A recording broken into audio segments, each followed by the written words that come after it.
Reka mbabwire. Let me tell you. Na Serende yaje.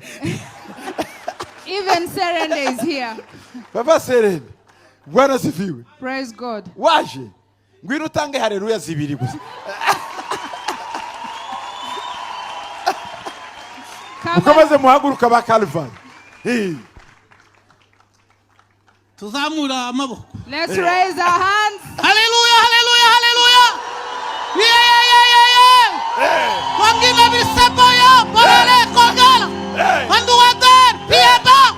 Kasangwale kolo. Wandina daya beride. Kilipiride doye.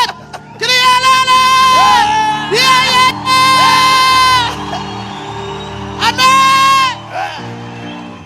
Amen. Amashikwa Yesu. Let's clap for Jesus. Zion Temple twari dukumbuye Serende. We missed the man of God, Serende Serende. wagiye twarakubuze. We don't see you anymore. Where are you? Urahari? Mumbere mikoro mubaza kantu kamwe. Ngwino Sere. Kandi aba bantu bazabama bagukumbura. These people missed you. Uko wagiye hehe? Ngawe fata mikoro. Ndahari. Wagiye hehe Sere? Ndahari. Twama tukubura. Ni bambone ni buzi. Hallelujah. Hallelujah. Nanone ndeka mvuga ka. Ngawe kavuge. Let me say something. Akantu ngiye kuvuga. Something I have to say. Muri za 89 In 89. 89. In 89. Twageze mu bijombo. We went to Bijombo. Ndagira ngo murahazi mu bijombo. Kwa Apotre Gitwaza. Where Apostle Gitwaza comes Kwara abantu from. 18. We were 18. Turi group ishushe. It was a very fiery group. Tubashikamwe saa 11 z'urukerera. We reached there at 5 a.m. Kwari twatumwe. We had been sent. Ngo twamize gutya mu muhana. When we moved in the neighborhood, Abantu bose barahunga. everyone fled from us. Apotre Gitwaza arutwegera. Apostle Gitwaza is the only one who came to us. Kara gasore gato. He was a very young boy. None abarutwera kurubunga. He's the Inzu yo gusengeramo. Arutwereka inzu yo He's the one gusengeramo. who showed us the house to Abandi bose fellowship. baduhunze. Everyone had fled from us. Uwo munsi yo mwibutse. When I remember that day, Nabana turi hano muri Zion. and I see us in Zion, Turangajwe imbere nawe. led by him.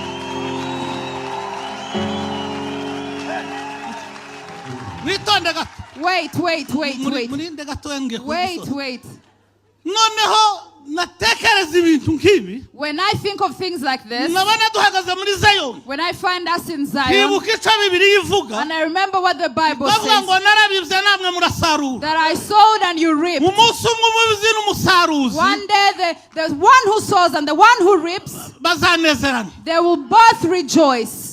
Ndanezerewe cyane. So I rejoice Kubona Apotre Paul Gitwaza. to see Apostle Paul Gitwaza, Nkabona Apotre Sebagabo Christophe. and then I see Uyu Apostle mwana ka. Sebagabo Christophe. Sikisansionome balanglo diriyada pretonde bela diriyado inidiye forome diyada atandema da zidiyade korasiema braza ne mangede amahoro imana gazite kanyu. May the peace of God rule.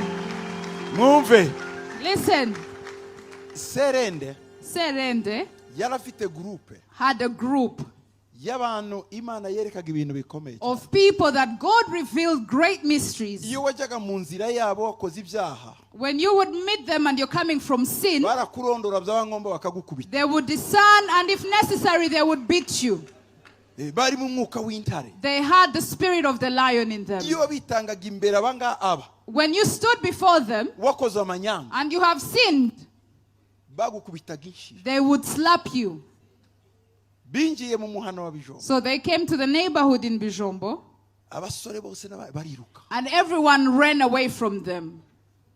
Uwo munsi That day, njyewe Imana yari yambuye ngo baraza. God had told me that they were Kandi coming. nari muto cyane. And I was very young. Niruka nje kwakira b'Imana. So I went to receive those sent by God. Bajyana mu nzu y'abashitsi. I took them to the house of Nari guests. muto cyane I muri was village. very young.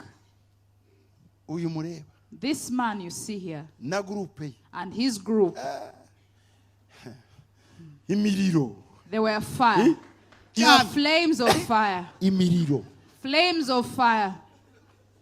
Turashima Imana. So we thank God Ko n'uyu munsi tukiri kumwe. that we still have him today.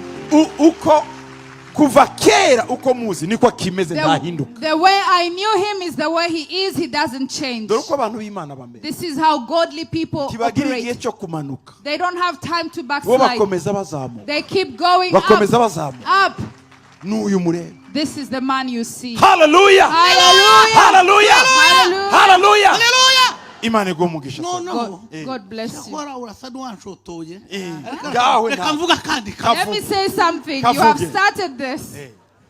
ibitangaza byabaye. Miracles have happened. Watangiye unavuga ngo uno mugoroba You ntusanzwe. say it's a special Nukuri evening. ntusanzwe. This is a special Ibintu evening. ntibisanzwe. This is special. Umunsi umwe Revera Mudagiri One day, Reverend Mudagiri yaranezerewe. was very happy. Aravuga ngo leo njo leo. And he said, today is today.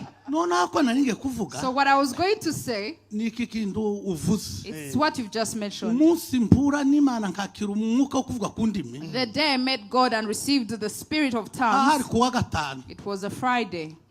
Saa kenda n'igice It was around 3:30 z'umugoroba. of the evening. Ndi mu wa gatanu wa primaire I was niga. in primary 5. Ahantu bita ku Kabara. It was a place called Kabara.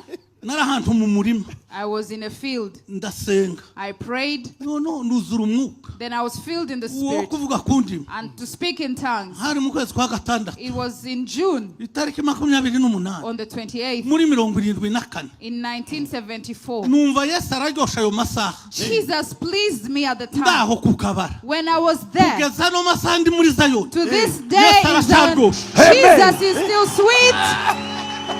Kandi umwuka nakiriye uwo munsi. And the spirit I Nubwo received, umubiri uhaye usaza. though I'm Umwuka aging, nakiriye ntiwigeze uba mu birohwa. the spirit I received is still the same I have. Hallelujah. Twamize yeme.